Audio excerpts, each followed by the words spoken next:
जय हिंद दोस्तों, आपका स्वागत है आपके अपने पसंदीदा चैनल स्टडी एंड अपडेट्स में। जय हिंद दोस्तों, मैं राजकमल आप सभी का स्वागत करता हूं स्टडी एंड अपडेट्स में। और आज के इस वीडियोस में हम लोग अग्निवीर ट्रीटमेंट के लिए प्रैक्टिस सेट करने वाले हैं और ये प्रैक्टिस सेट नंबर 15 है। इससे पहले 14 प्रैक्टिस सेट एवं 12 प्रीवियस ईयर पेपर करा दिए गए हैं। उन सभी के लिंक आपको डिस्क्रिप्शन बॉक्स में दिए गए हैं, तो आप वहां से उन सभी को देख सकते हैं। और चलिए आज के इस वीडियो में 50 क्वेश्चन है, उन सभी को मैं खत्म कर देता हूँ। ठीक है, देखिए आपका पहला प्रश्न दिया गया है, the world famous Khajuraho spectaculars can be seen. विश्व प्रसिद्ध खजुराहो की जो मूर्तियां हैं वह कहाँ देखी जा सकती है, ये आपसे पूछा है। तो बताइए जल्दी से क्या होगा। खजुराहो की जो मंदिर है यह कहाँ पर है, यह आपके खजुराहो नामक जगह जो कि छतरपुर जिले में पड़ता है, और वह जिला कहाँ पर है, मध्य प्रदेश में। तो कहाँ पर देखने को मिलेगा, मध्य प्रदेश में देखने को मिलेगा। ठीक है, छतरपुर जिले में, जो कि एमपी में है, मध्य प्रदेश में है। तो उत्तर क्या हो जाएगा आपका, फर्स्ट का उत्तर आपका डी हो जाएगा। ठीक है, चलिए आगे बढ़ते हैं। सेकंड आपका दिया गया है, which one of the following is not produced by insects. अर्थात निम्नलिखित में से कौन सा एक कीट के द्वारा उत्पन्न नहीं होता है, ये आपको बताना है। यहाँ पर आपको लैक दिया गया है, हनी दिया गया है, रेशम दिया गया है। तो ये तीनों चीजें जो हैं वह आपके इंसेक्ट से प्रोड्यूस होते हैं। वहीं पर सैफरॉन केसर जो है यह आपके एक फूल से प्राप्त होता है। ठीक है, तो उत्तर यहाँ पर क्या हो जाएगा, 2 का डी हो जाएगा। शहद कौन देता है, मधुमक्खी। तो रेशम के कीड़े होते हैं। और लैक बताइए, लैक कहाँ प्राप्त होता है। लाख जो है यह पशु मूल का एक प्राकृतिक रॉल है जो कि कीटों के द्वारा स्रावित होता है। ठीक है, तो ये तीनों जो हैं कीट पतंगों से आते हैं। वहीं पर केसर जो है यह हमें फूल से प्राप्त होता है। कौन से फूल से प्राप्त होता है, क्रोकस। ठीक है, क्रोकस सैटिवस। तो उत्तर क्या हो गया आपका, डी हो गया। चलिए आगे बढ़े। अब देखिए तीसरा आपको दिया गया है, Discovery of India was written by. Bharat की खोज किसके द्वारा लिखी गई। ये जो भारत की खोज है यह एक पुस्तक है, इस पुस्तक के बारे में पूछा गया है। तो यह जो पुस्तक है वह लिखा गया था जवाहरलाल नेहरू के द्वारा, जब भारत छोड़ो आंदोलन चल रहा था 1942 से 46 के बीच। तो उसके बीच जब जेल में थे ये कौन, हमारे जवाहरलाल नेहरू जी, भारत के प्रथम प्रधानमंत्री, जेल में थे। और उन्हीं बीच में इन्होंने क्या किया था, इस पुस्तक की रचना की थी। तो उत्तर क्या हो जाएगा आपका, थर्ड का सी उत्तर हो जाएगा, जवाहरलाल नेहरू। ठीक है, चलिए आगे बढ़े। अब देखिए चौथा प्रश्न आपको दिया गया है, which one of the following is anti tank missile with 4 to 6 kilometre range. निम्नलिखित में से कौन सा एक टैंक रोधी मिसाइल है जिसकी मारक क्षमता जो है वह 4 से 6 किलोमीटर है। देखिए पृथ्वी के बारे में बताया गया आपको, अग्नि के बारे में बताया जा चुका है। आज जो है वह है नाग। ठीक है, नाग एक ऐसा मिसाइल है जिसकी मारक क्षमता 4 से 6 किलोमीटर है। इसके मारक क्षमता में थोड़ी सी सुधार आई है। पहले यह 4 से 6 किलोमीटर तक ही हमला कर सकता था, लेकिन अब इसकी रेंज 500 मीटर से लेकर 20 किलोमीटर तक का कर दिया गया है परिचालन सीमा। तो उत्तर क्या हो गया आपका, उत्तर आपका 4 का ए हो जाएगा। मैंने पृथ्वी के बारे में बताया था, अग्नि के बारे में बताया था। क्या आपने प्रीवियस वीडियो देखा है, देख लीजिए, बहुत कुछ मिस कर जाओगे क्योंकि बहुत सारे ऐसे कंटेंट हैं जो कि मैं यहाँ पर कराता रहता हूँ। और यदि आप वीडियोस नहीं देखोगे तो बहुत सारे कंटेंट को मिस कर जाओगे, क्योंकि एग्जाम में क्या पूछते इसकी कोई गारंटी नहीं होती है। तो हर एक चीज का नॉलेज आपको होना चाहिए। ठीक है, देखिए आपका अगला प्रश्न दिया गया है, who became the first PM of India born after independence.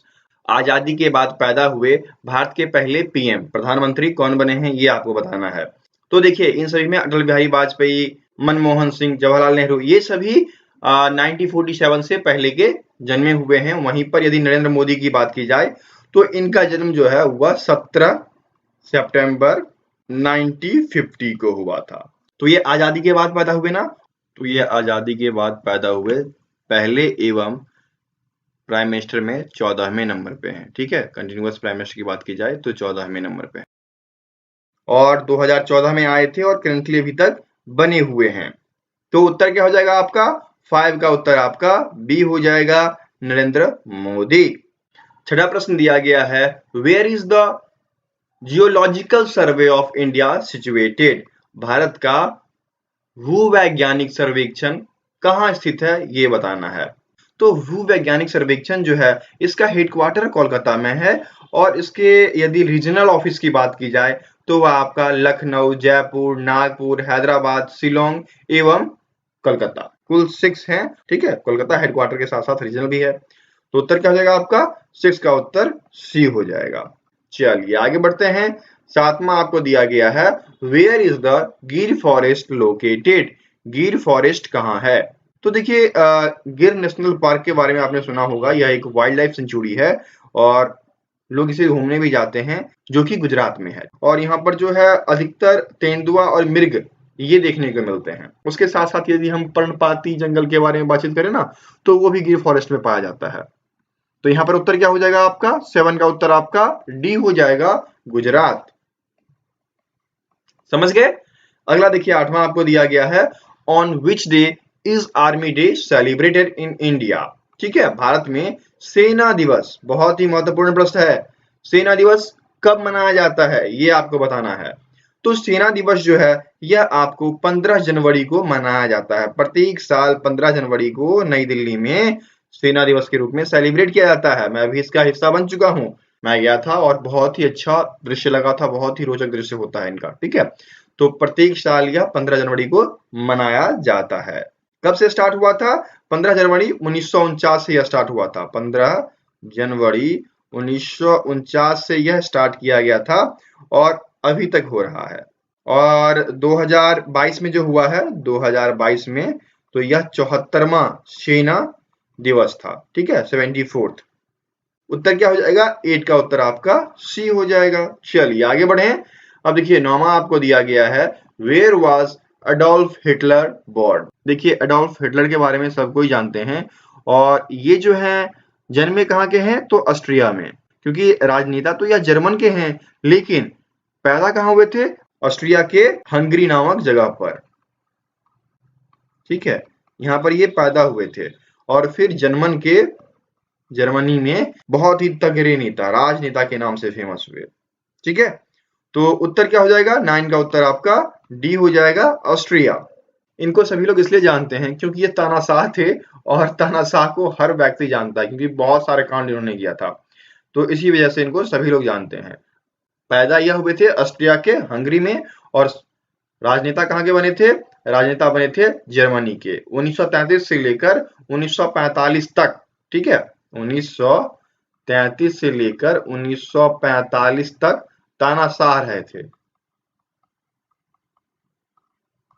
ठीक है, उत्तर क्या हो गया? 9 का उत्तर आपका डी हो गया। अगला देख लीजिए, दिया गया है, Thar desert is in which of the following state? Thar मरुस्थल निम्नलिखित में से किस राज्य में है ये आपको बताना है। तो देखिए थार डिजर्ट जो है उसको दूसरा नाम जो है हम ग्रेट इंडियन डिजर्ट भी कहते हैं। ठीक है, ग्रेट इंडियन डिजर्ट लिख दूं, ग्रेट इंडियन, इस नाम से इसको जाना जाता है। और यह जो है वह आपके राजस्थान में पाया जाता है। यह लगभग 77,000 वर्ग मील तक फैला हुआ है, वर्ग मील तक। ठीक है, तो उत्तर क्या हो जाएगा आपका? उत्तर आपका हो जाएगा राजस्थान, जो कि 10 के ए में दिया गया है। तो 10 का ए उत्तर हो जाएगा। यह मुख्य रूप से भारत के राजस्थान में है और आंशिक रूप से यदि कहा जाए तो पंजाब में हो गया, सिंध में हो गया और थोड़ा बहुत पूर्वी पाकिस्तान में भी फैला हुआ है। यहां तक समझ गए? चलिए आगे बढ़ते हैं। 11 दिया गया है, Bangkok is the capital of? Bangkok किसकी राजधानी है? देखिए बैंकॉक को हर कोई व्यक्ति जानता है और यहाँ पर लोग मसाज वसाज कराने के लिए, पूरी बॉडी मसाज के लिए जाते हैं, बहुत ही फेमस है। जल्दी से बताइए यह कहाँ पर है? तो देखिए बैंकॉक जो है वह थाई क्रू थेप शहर की राजधानी और थाईलैंड का मुख्य बंदरगाह माना जाता है। ठीक है, सब लोग जो है थाईलैंड के नाम से थाईलैंड बैंकॉक याद करते हैं इसको। तो यहाँ पर देखिए उत्तर क्या हो जाएगा 11 का उत्तर आपका ए हो जाएगा। बैंकॉक जो है वह थाईलैंड की राजधानी है। आगे देखिए 12 दिया गया है, Pandit Ravishankar is related to which of the following? Pandit Ravishankar निम्नलिखित में से किससे संबंधित है? तो देखिए पंडित रविशंकर जो हैं ये एक सितारवाद हैं और भारतीय शास्त्रीय संगीत में इन्होंने अपना नाम हासिल कर रखा है। ठीक है, तो यहाँ पर देखिए संगीत दिया गया है आपके ए में, तो 12 का ए उत्तर हो जाएगा। यह क्या है? यह आपके सितार हैं, ठीक है, सितार वादक। तो उत्तर आपका 12 का ए हो जाएगा। चलिए आगे बढ़े। अब देखिए 13 आपको दिया गया है, which of the following is not a ship और बोट ऑफ इंडियन नेवी। निम्नलिखित में से कौन भारतीय नौसेना का जहाज या नाव नहीं है, ये आपको बताना है। देखिए यहाँ पर जो बातचीत की गई है, यह सभी वीर क्लास, ठीक है, यहाँ पर वीर क्लास नेवी बोट की बात की जा रही है, जिसमें कि आपके आईएनएस निशांत आते हैं, ठीक है, इसका K43 अभी एक्टिव है। उसके बाद आईएनएस विभूति, जिसका कि K45 अभी एक्टिव है, ठीक है। उसके बाद वहां पर विपुल आता है, विनाश आता है, विद्युत दिया गया है ना, इसका आईएनएस K47, ठीक है, ये एक्टिव है। उसके बाद नाशक एक्टिव है, प्रबल, यहाँ पर प्रभात दिया गया है, ठीक है। प्रबल होता तो फिर मजा आ जाता है, लेकिन यहाँ पर प्रभात दिया गया है तो प्रभात नहीं है, इसलिए 13 का सी उत्तर होगा। वहां पर आईएनएस प्रबल, ठीक है, आईएनएस प्रबल जो है वह K92 के नाम से है, और आईएनएस पराया, ठीक है, आईएनएस पराया जो कि K91 के नाम से है। तो ये सभी इंडियन नेवी के वीर क्लास के अंतर्गत आते हैं, और इन सभी में प्रभात जो है वह इसका हिस्सा नहीं है, इसीलिए 13 का उत्तर सी हो जाएगा। समझ गए? चलिए आगे बढ़े। अब देख लीजिए 14 दिया गया है, वेयर इज गोल गुम्बज लोकेटेड। गोल गुम्बज कहाँ स्थित है, ये आपको बताना है। तो गोल गुम्बज जो है वह कर्नाटका में स्थित है ना, पता है पूरा जगह का नाम बताइए। गोल गुम्बज जो है वह राजा मोहम्मद अदाली शाह, अदाली राजवंश थे ना, तो उनका मकबरा है, जो कि बीजापुर कर्नाटक में है। 1626 में इसकी शुरुआत हुई थी और 1656, ठीक है, 1626 में शुरुआत की गई थी और 1656 में बनकर यह तैयार हुआ था पूरा का पूरा। किसका मकबरा है? मोहम्मद अदाली शाह, मोहम्मद ADALI शाह, इस राजवंश का यह मकबरा है, ठीक है, जो कि बीजापुर कर्नाटक में है, वहां पर है। तो उत्तर क्या हो जाएगा? उत्तर आपका 14 का सी हो जाएगा, कर्नाटका। चलिए आगे बढ़े। अब देख लीजिए 15 दिया गया है, Durand cup is associated with which sport. तो सबको पता है ना, ये बार बार पूछा जा रहा है, ये भी VVI क्वेश्चन है, ठीक है, प्रीवियस ईयर में यह बहुत बार देखने को मिला है। क्या उत्तर हो जाएगा इसका? Durand cup is associated with football, है ना, तो उत्तर आपका हो जाएगा बी, 15 का बी उत्तर हो जाएगा। कब शामिल किया गया था? तो 1888 में इसको पहली बार शामिल किया गया था, ठीक है। तो इस प्रकार से जीके यहाँ पर समाप्त होता है। अगला सेक्शन साइंस का है, तो उसे कंटिन्यू करते हैं। दोस्तों, आप सभी की सुविधाओं का ख्याल रखते हुए अग्निवीर एग्जाम के लिए ऑनलाइन मॉक टेस्ट सीरीज दिया गया है, जो कि बिल्कुल मुफ्त है। और वहां पर जाने के लिए आप studyupdates.in पे आएंगे। .in पे आने के बाद जैसे ही आप Agniveer online mock test series के पेज पर आएंगे, आपको ये सभी चीजें देखने को मिलेगी, ठीक है। इनमें से जैसे आपका ट्रेडमेन का है, तो ट्रेडमेन का आप ओपन करेंगे और देखेंगे कि आपको बहुत सारे ट्रेडमेन के ऑनलाइन मॉक टेस्ट सीरीज दिए गए हैं। जैसे चलिए मैं कोई भी सेट खोल लूं, जैसे ये आपका प्रीवियस ईयर है और मैं सेट फर्स्ट खोल लेता हूं। जैसे ही मैं इसे ओपन करूंगा, ये टेस्ट सीरीज आपको इस प्रकार से आ जाएगा, ठीक है। अब जैसे यहाँ पर पहला प्रश्न दिया गया है, who gave the slogan Swaraj is my birth right and I will have it. Swaraj मेरा जन्मसिद्ध अधिकार है और मैं इसे लेकर रहूंगा। ये नारा किसने दिया था? ये नारा बाल गंगाधर तिलक ने दिया था, ठीक है। मैं इसको सिलेक्ट करता हूं और मैंने 50 में से एक क्वेश्चन का उत्तर दिया है, ठीक है। और जैसे ही मैं नीचे जाऊंगा, नीचे सबमिट करने का ऑप्शन है, आप जितना चाहे उतने आंसर सबमिट कर सकते हैं।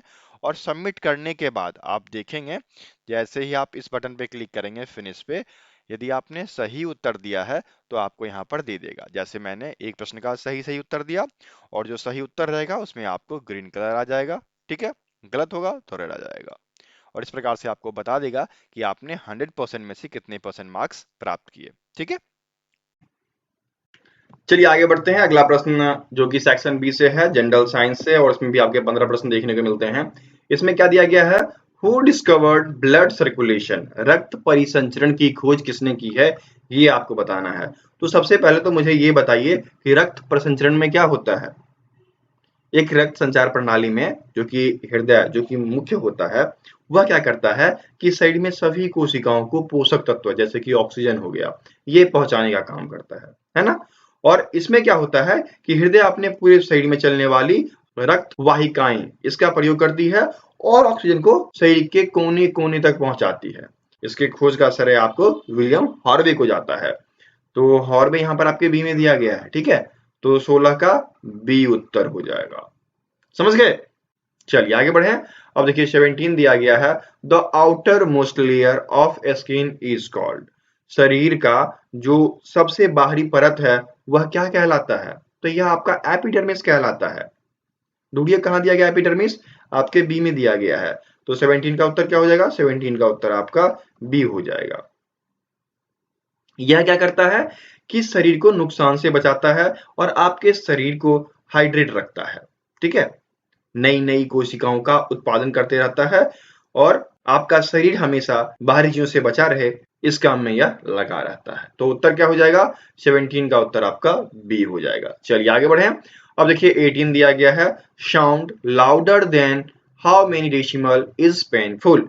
कितने डेसिमल से ज्यादा तेज आवाज में दर्द होता है? देखिए 130 डेसिमल जो है, यदि इससे ज्यादा हो जाए, क्योंकि 110 के बाद यदि 110 dB से ज्यादा हो जाता है तो आपको दिक्कतें होती है ना।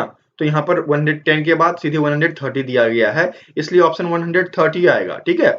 तो 18 का बी उत्तर हो जाएगा।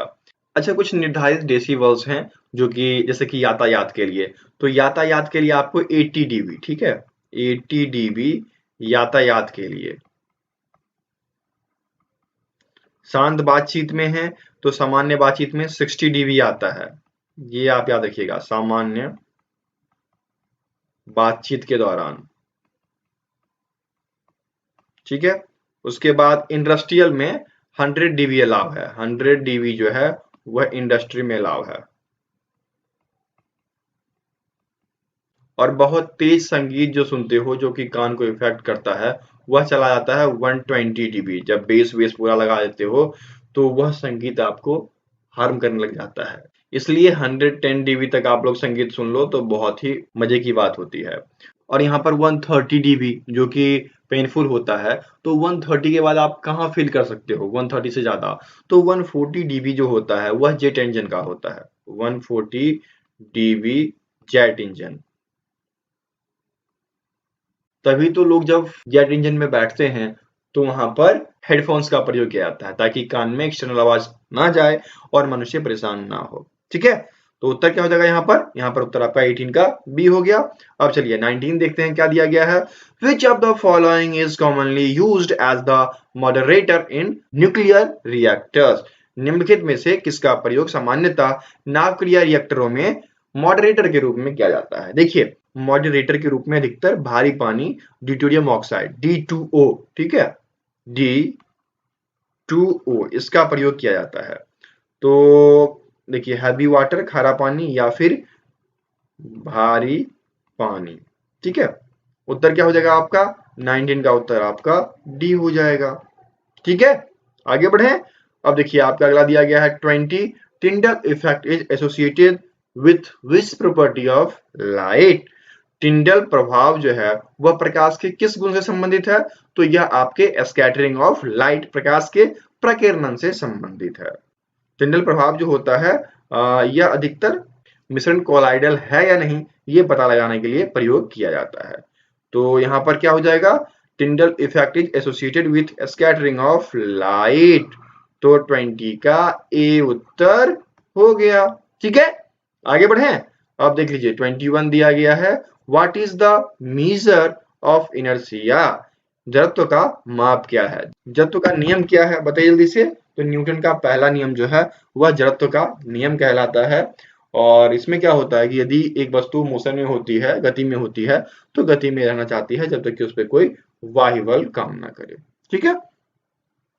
तो ये जो जड़त्व है वह किस चीज के लिए होता है? एक वस्तु के मास, द्रव्यमान के लिए प्रयोग में लाया जाता है, ठीक है। तो यहाँ पर क्या हो जाएगा? 21 का सी उत्तर हो जाएगा, मास द्रव्यमान। ओके चलिए आगे बढ़ते हैं। 22 दिया गया है, न्यूक्लियर फ्यूजन अकर्स इन नाभिकीय संलयन डैश में होता है। तो नाभिकीय संलयन जो है यह हमारे हाइड्रोजन बम, जिसको कि हम लोग उदजन बम भी बोलते हैं, इसमें पाया जाता है।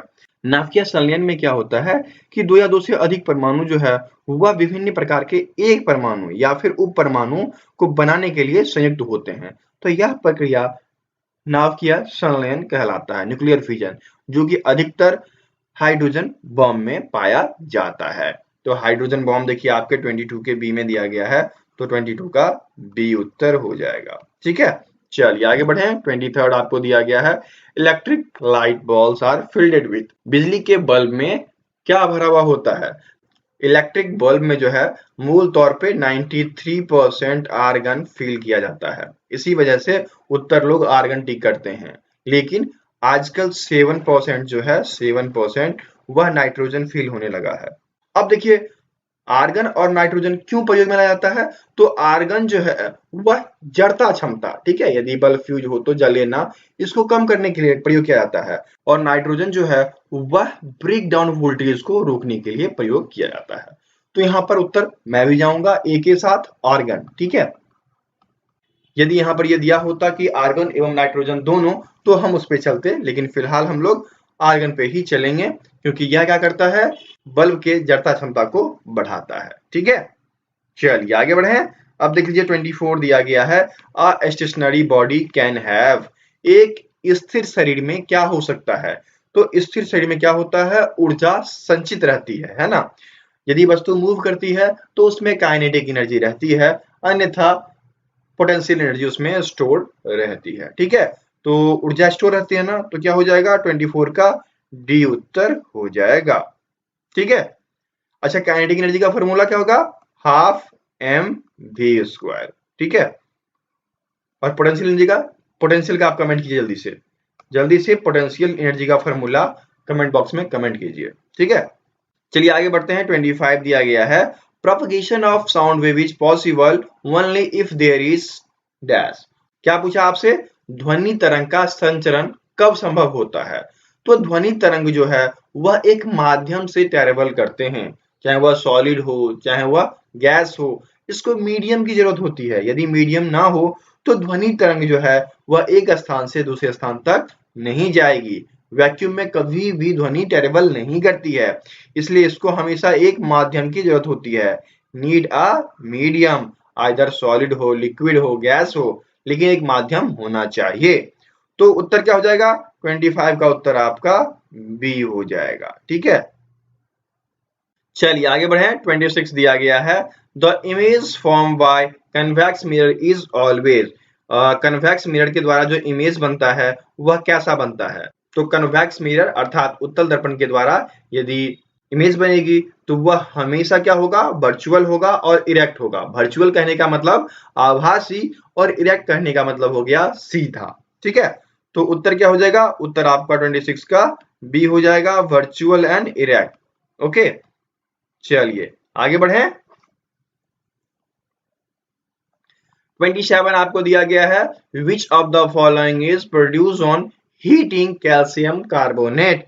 जब कैल्शियम कार्बोनेट को गर्म किया जाता है तो क्या उत्पन्न होता है? तो देखिए कैल्शियम कार्बोनेट को जब भी गर्म किया जाता है तो वहां पर कार्बन डाइऑक्साइड और कैल्शियम ऑक्साइड बनता है। तो कैल्शियम ऑक्साइड तो यहाँ नहीं है, कार्बन डाइऑक्साइड यहाँ पर आपको सी में दिया गया है। ठीक है, तो 27 का सी उत्तर हो जाएगा। ओके, चलिए आगे बढ़े। 28 दिया गया है, which one of the following is used as fuel, निम्नलिखित में से किसका उपयोग ईंधन के रूप में किया जाता है? तो ईंधन के रूप में हमारा जो है C4H10 ब्यूटेन का प्रयोग किया जाता है। ठीक है,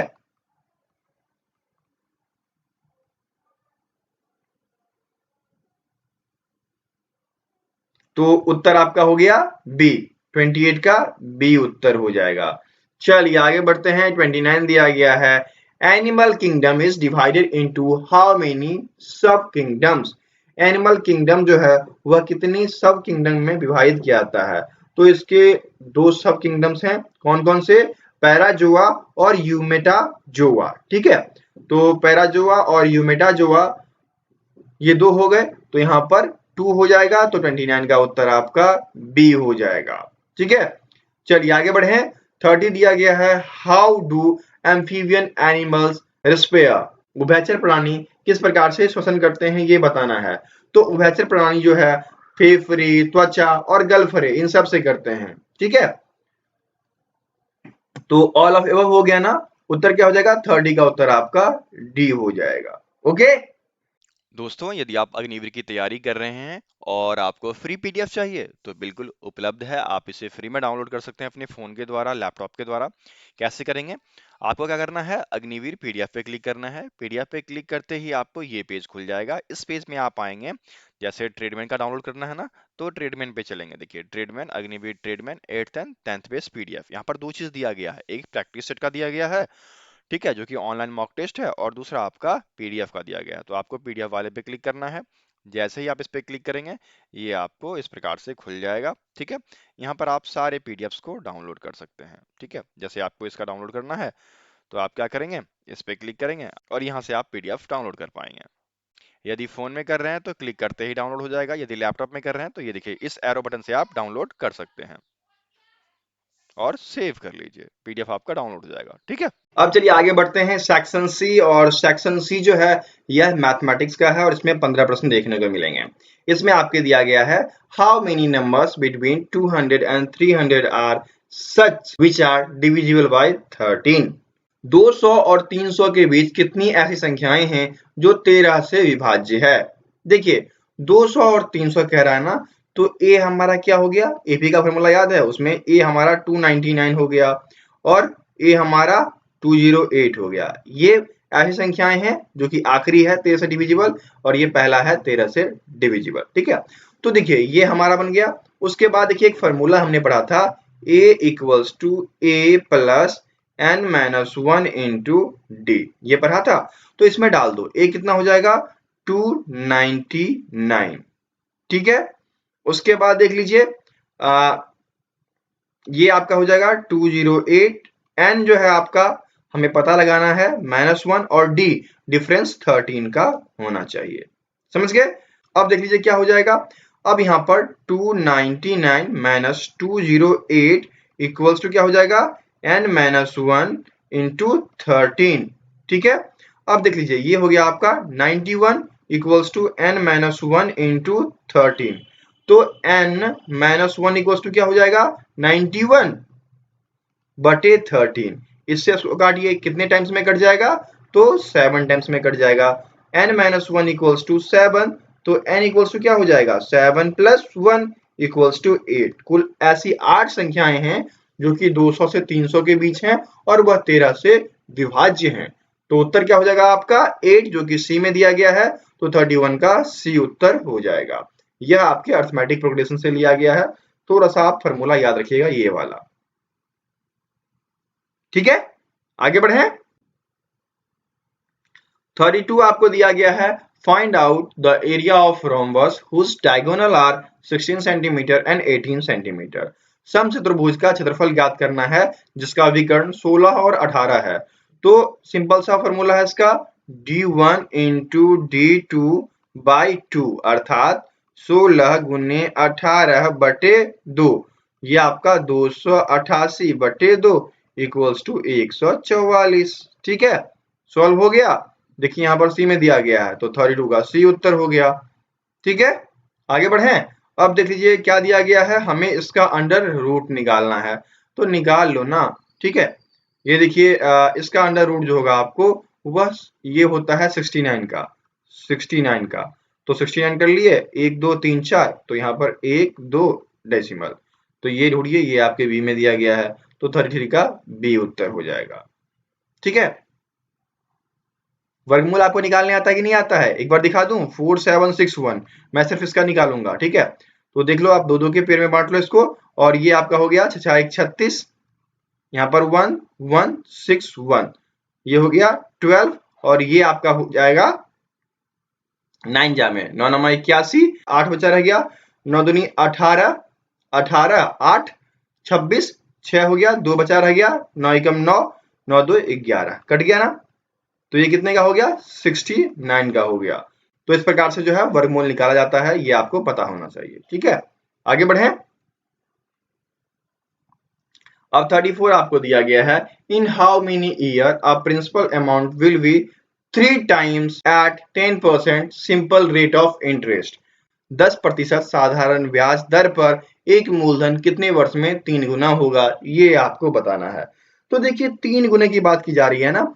आप यहाँ पर देखना, यदि मूलधन जो है वह 1 रुपया है तो पूरा ये कितना होना चाहिए, मूलधन 1 रुपया और ब्याज 2 रुपया, तब तो जाकर यह 3 गुना हो जाएगा। अर्थात यहाँ पर सिंपल इंटरेस्ट जो है वह 2 रुपये निकल के आया। रेट आपके पास 10% है, टाइम ही तो आपको निकालना है ना। इसमें पुट कर दो, सिंपल इंटरेस्ट इक्वल्स टू मूलधन गुने समय गुने दर बटे 100। और हमें पता है कि यहाँ पर एसआई जो है 2 रुपया निकला है, तो 2 इक्वल्स टू 1 इंटू टाइम हमें नहीं पता है, रेट हमें पता है, बटे 100, तो इससे ये कट गया। ठीक है, तो t इक्वल्स टू क्या हो जाएगा, 2 इंटू 10 ना, इक्वल्स टू 20। अब देखिए 20 आपके सी में दिया गया है, तो 34 का सी उत्तर हो जाएगा। ठीक है, ओके, आगे बढ़े। अब देख लीजिए 36 दिया गया है, in an army 6% soldiers were injured and 282 fit soldiers are remaining.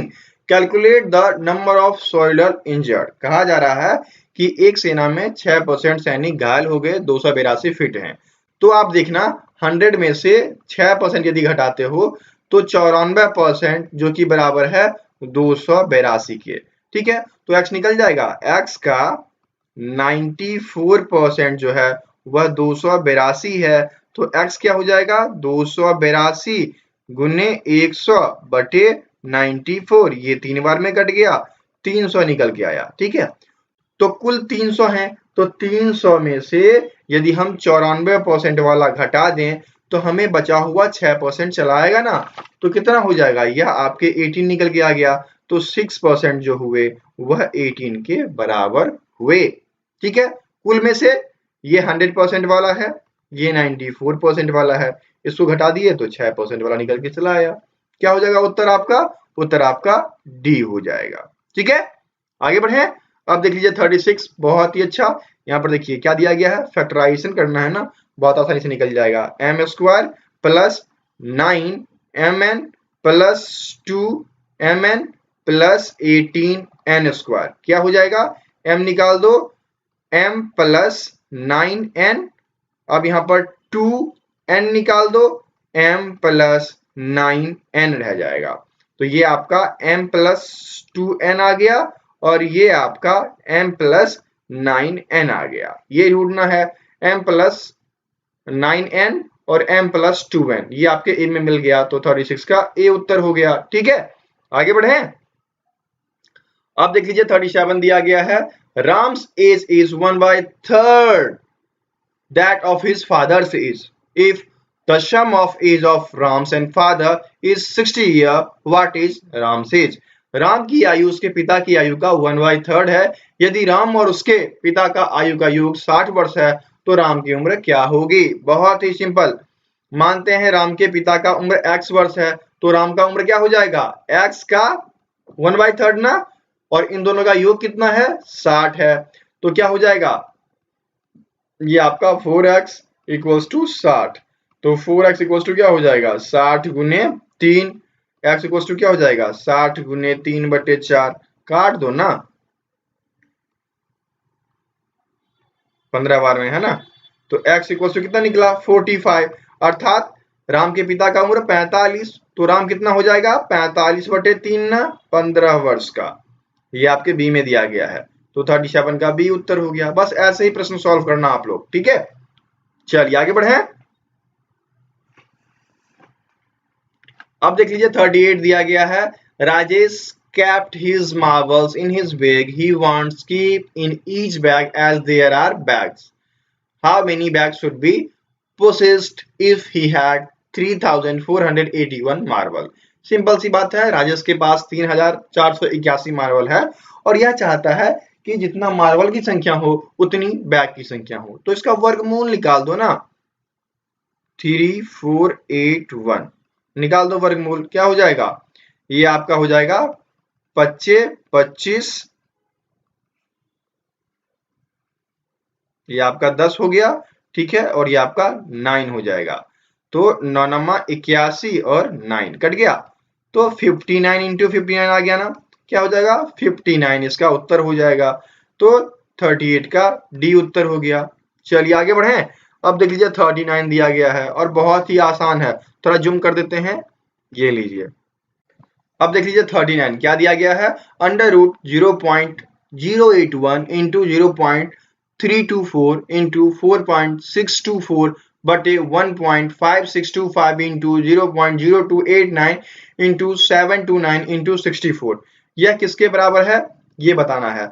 तो सबसे पहले तो काउंट कीजिए कि डेसिमल के बाद कितनी संख्या है, 1 2 3 4 5 6 7 8 9, ऊपर में 9 है, नीचे काउंट कीजिए 1 2 3 4 5 6 7 8 9। तो ऊपर भी डेसिमल के बाद 9 संख्याएं, नीचे भी 9 संख्याएं। तो सबसे पहले तो आप डेसिमल हटा दो, काम यहीं पर खत्म हो गया। आपके पास अंडर रूट में क्या बचा रह गया, अंडर रूट में 81 324 4624 बटे में 15625 इंटू 289 इंटू 729 इंटू 64। तो देखिए ये क्या हो जाएगा, 9 का स्क्वायर ना, 9 का स्क्वायर इंटू ये क्या हो जाएगा 18 का स्क्वायर, ये क्या हो जाएगा आपका 68 का स्क्वायर, नीचे क्या हो जाएगा 125 का स्क्वायर, ठीक है, ये क्या हो जाएगा 17 का स्क्वायर, ये क्या है 27 का स्क्वायर, ये क्या है 8 का स्क्वायर, ये हो जाएगा आपका अंडर रूट। ठीक है, बाहर निकल के आया 9 इंटू 18 इंटू 68 निकल के आ गया,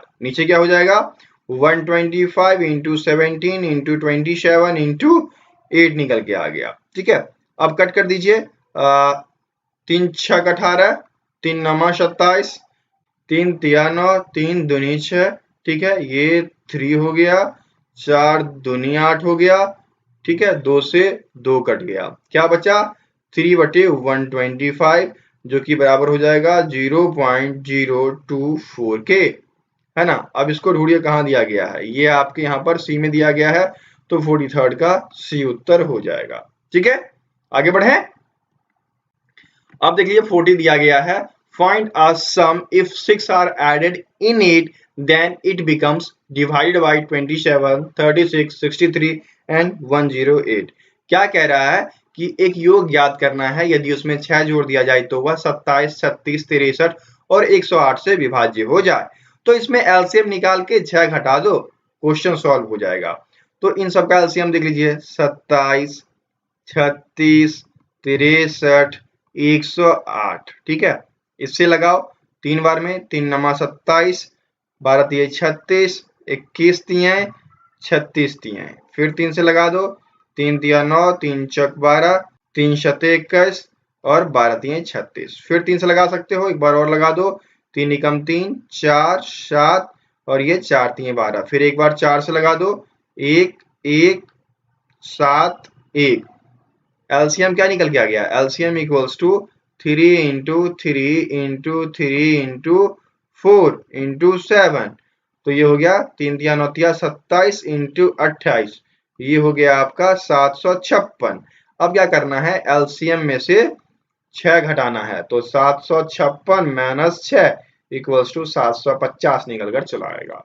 750 आपके डी में दिया गया है, तो 4D का डी उत्तर हो जाएगा। ठीक है, आगे बढ़े। अब देख लीजिए 41 दिया गया है, what is the square root of 22801। इसका स्क्वायर रूट क्या है ये आपको निकालना है। ठीक है, तो इसका वर्गमूल निकाल लीजिए 22801। अब देख लीजिए ये और ये, अब इसको ऐसे डाल दीजिए 1 1 1, ठीक है, 1 ये 1 आ जाएगा, 2 8 आ जाएगा, ये 2 आ गया, 5 टाइम्स में लगाइए, ये आपका 125 निकल के आ जाएगा, फिर आपका 3 आ गया, यहाँ पर 0 1, यहाँ पे 5 आ गया और ये आ गया 0 3 और यहाँ पे आपका 1 1 आ जाएगा, तो 151। ठीक है, 151 निकल कर चला आया, 151 आपके डी में दिया गया है, तो 41 का डी उत्तर हो जाएगा। ठीक है, आगे बढ़े। अब देख लीजिए 42 दिया गया है, a merchant has 403 litres 434 litres and 465 litres of 3 kinds of oil if he wants to fill all kinds of oil in tins of equal volume separately, then the minimum number of tin necessary। ये भी VVI question है और बार बार पूछा जा रहा है कि एक व्यापारी के पास 403 लीटर, 434 लीटर और 465 लीटर 3 प्रकार के तेल हैं। यदि वह सभी प्रकार के तेल को समान मात्रा में टिन में अलग अलग भरना चाहता है तो टिन की न्यूनतम संख्या क्या होगी ये बताना है। तो सबसे पहले यहाँ पर आपको HCF निकालना होगा और HCF जो निकलेगा वह 31 निकलेगा। ठीक है, मौसा निकालो, मौसा 31 आएगा और जब 31 चला आएगा तो 403 प्लस 434 प्लस 465 इन सबको जोड़कर 31 से भाग कर देना, बस आपका सॉल्व हो जाएगा। ठीक है, यह हो जाएगा 42, 42 उसका उत्तर हो जाएगा बी। अब मौसा भी निकाल दूं क्योंकि मौसा भी बहुत लोग को नहीं आएगा, चलो निकाल ही देते हैं एक बार। तो सबसे छोटा सबसे बड़ा ले लो। ठीक है, एक बार में भाग दो, 403 आया, 62 बचा, 403 आ गया ये वाला यहाँ पर, ये 6 बार में लगाओ, 372 आ गया, ये 31 बचा, यहाँ पर 62 आ गया, तो 31 दूनी 62 कट गया। ठीक है, अब इसको उठाओ, भागा में रखो और जो बच गया 434 उसको ले लो। ठीक है, एक बार में लगाओ 31। ठीक है, 1 2 आ गया, अब यहाँ पर 4 आ जाएगा, अब यहाँ पर 4 बार में लगा दो 124, तो 31 से ये भी पूर्णतः विभाजित हो गया, इसलिए मौसा 31 होगा। ठीक है, समझ गए? चलिए आगे बढ़े। अब देख लीजिए 43rd दिया गया है, if the radius of a wheel of cycle is 42 centimetre, how much distance will cover in 400 revolution. यदि एक चक्र के पहिए की त्रिज्या 42 सेंटीमीटर है तो 400 चक्कर में पहिए कितनी दूरी तय करेगी। सिंपल सी बात है, इसकी परिधि निकालो, परिधि सरकमफ्रेंस 2 पाई आर, तो ये आपका हो गया 2 इंटू 22/7 इंटू 42, सच्छक 42, तो 44 गुने 6 इक्वल्स टू क्या हो जाएगा 264। 400 राउंड लगाएगा ना, टोटल 400 राउंड लगाएगा तो 400 से गुना कर दो, यह आपका 105600 सेंटीमीटर निकल के आया। अब इसको मीटर में कन्वर्ट कर दो, 100 से भाग दे दो, क्या हो जाएगा 1056 मीटर। ये देखिए आपके ए में दिया गया है तो 43rd का ए उत्तर हो जाएगा। ठीक है, आगे बढ़े।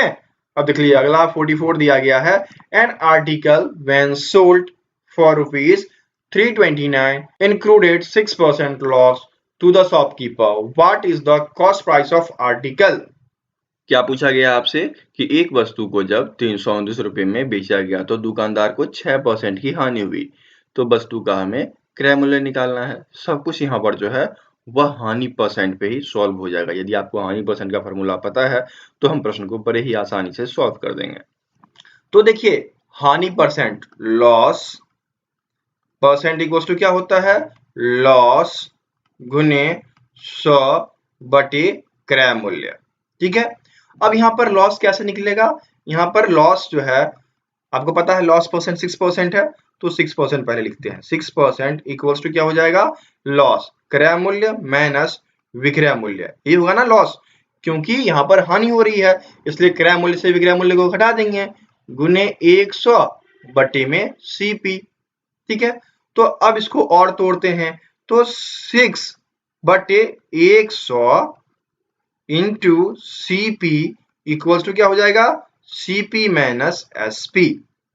ठीक है, तो यहां पर एसपी इक्वल्स टू क्या हो जाएगा, एसपी इक्वल्स टू ये सीपी में से 6/100 सीपी घट जाएंगे।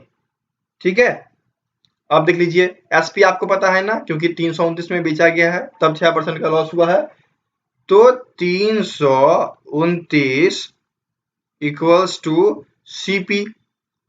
अब देखिए यहां पर ना थोड़ा ये कर दो, 100 सीपी माइनस 6 सीपी, तो ये हो जाएगा 329 इक्वल्स टू 94 सीपी बटे 100, तो सीपी इक्वल्स टू क्या हो जाएगा 329 इंटू 100 बटे 94।